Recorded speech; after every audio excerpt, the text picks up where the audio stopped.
My name is Cecilia Poulain.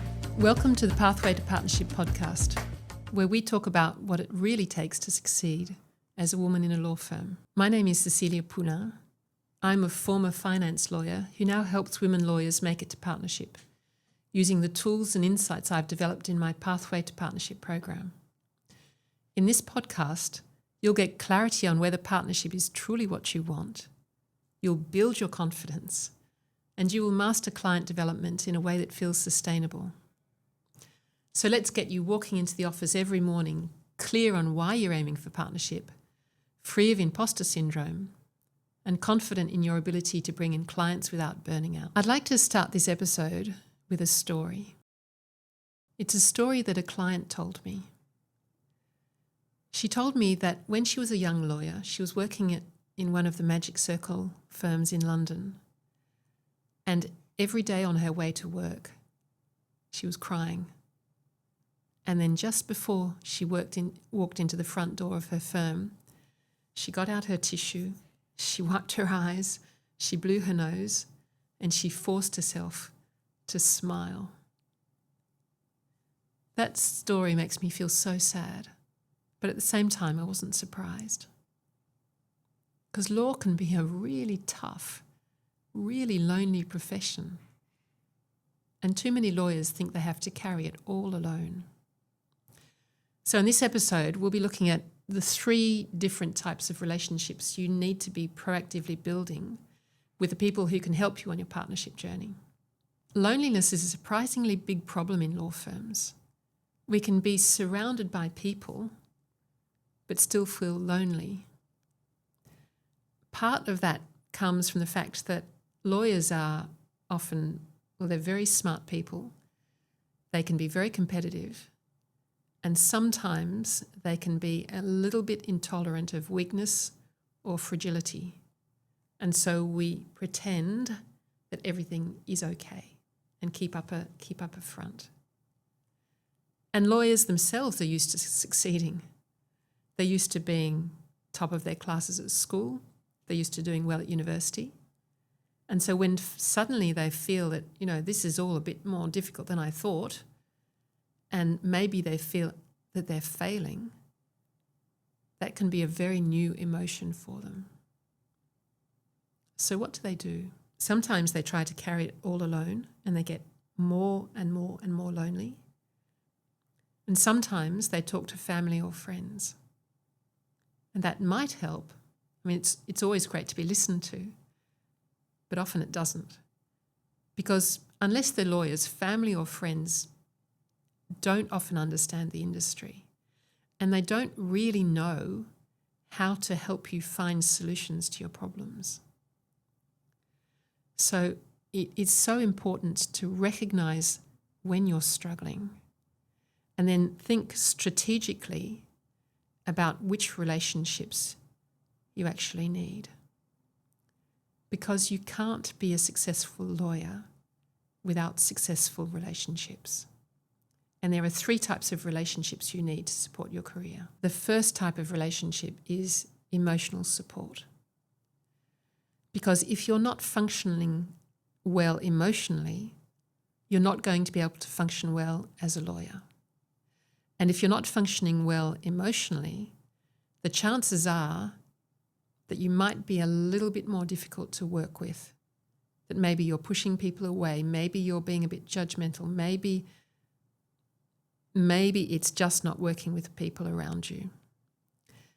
And there are different times in your career when you might need emotional support. As with my client, it can be when you're a young lawyer first starting in a law firm. It could be in those really tough years when you're approaching partnership. It can be when you're a new partner and worried about having to bring in so much business to support yourself, to support your team. And surprisingly, it can also be an issue with more senior lawyers who sometimes find themselves isolated. It's crucial to be emotionally okay. The best support comes from people who understand the industry. What I've found is that coaches and therapists can really help. And when I was struggling in the law firm, I actually reached out to various people, but I never really found somebody who could help me, who really understood. And so it's important to find someone you resonate with, someone who you like, and someone who can help you work through concrete situations. Or you might want to join a community of other lawyers. So, for example, I've created the Firm Women Breakfasts, which are breakfasts for English-speaking women lawyers in Paris, where we talk about what's it like being a lawyer in a law firm, a woman in a law firm. And the recurring feedback is, thank goodness I'm not alone. It's such a relief to know that I'm not the only one going through this. Because when you're with a group, then it gives you a lot more perspective on your problems. So I'm running that in person in Paris, and I'm also running it online for women who can't come to Paris for the breakfasts. And maybe there are groups of other lawyers within your firm or outside your firm, and maybe you want to start one. Because just imagine this. Just imagine if you have a group of other lawyers around you that you've been working with for years, that you know each other incredibly well, that you're growing and going through the same challenges at the same time. I mean, that is incredible support. And you might want to consider joining Pathway to Partnership, which is my program. So Pathway to Partnership, there is weekly one-to-one coaching, but you can also join a group. And so if you're feeling stressed, if you're feeling overwhelmed, depressed, or lonely, this is your number one priority. And I can't stress how critical this is, because I don't want to see another talented, brilliant woman lawyer leaving the law because she didn't get the emotional support she needed. So that's the first network that you need. The second network you need is career support. And I'd like to break this up into two. The first part of career support you need is actually technical and practical help. So a lot of lawyers suffer from imposter syndrome. But the thing is, sometimes it's not actually imposter syndrome. It actually is lawyers are being imposters because, especially when they're young, they really don't know what they're doing. And this is a massive source of stress for them. Because if you are being well paid, but you actually don't know what to do, and you are under a tight deadline, that is a massive, massive cause of stress. So you really need people you can turn to for technical legal support. Obviously, the first people you will turn to are your partner and your teammates or other people within the firm. Sometimes relationships are great. Usually relationships are great with those people. Sometimes they're not so great, and those people aren't really available to you to ask technical questions. If that's the case, then you might have other friends who are in-house. You might want to reach out to law lecturers, people you've met in professional associations, professors. And as with all relationship building, the more reciprocal you can make it, the better.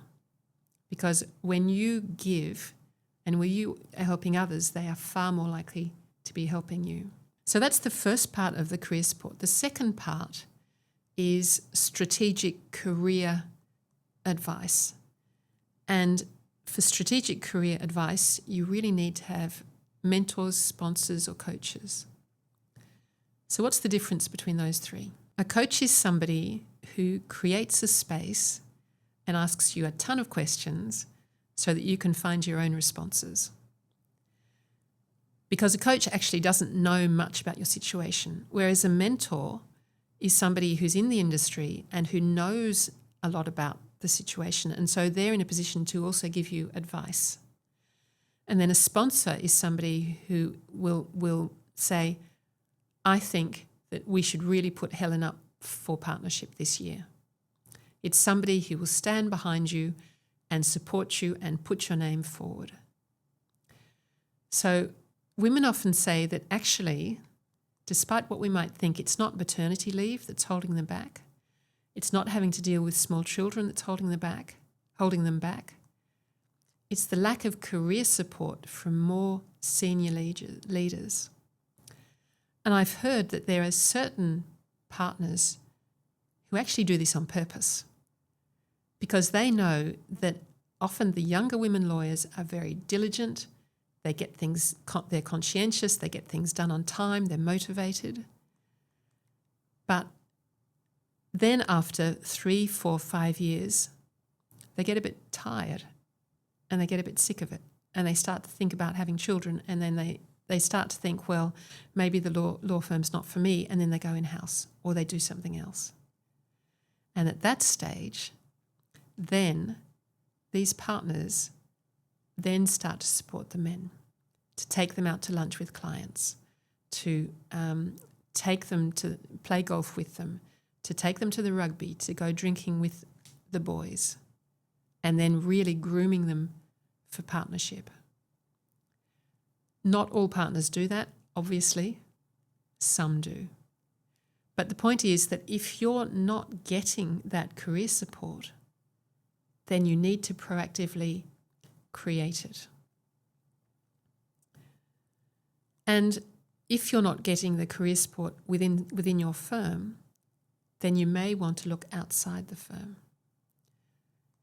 You may also want to think about coaching.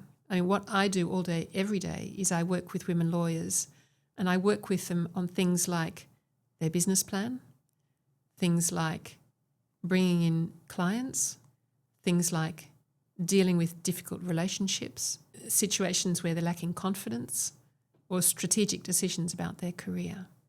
That's the sort of thing that I and many other wonderful coaches work on. So that can be very useful. Just a caveat here.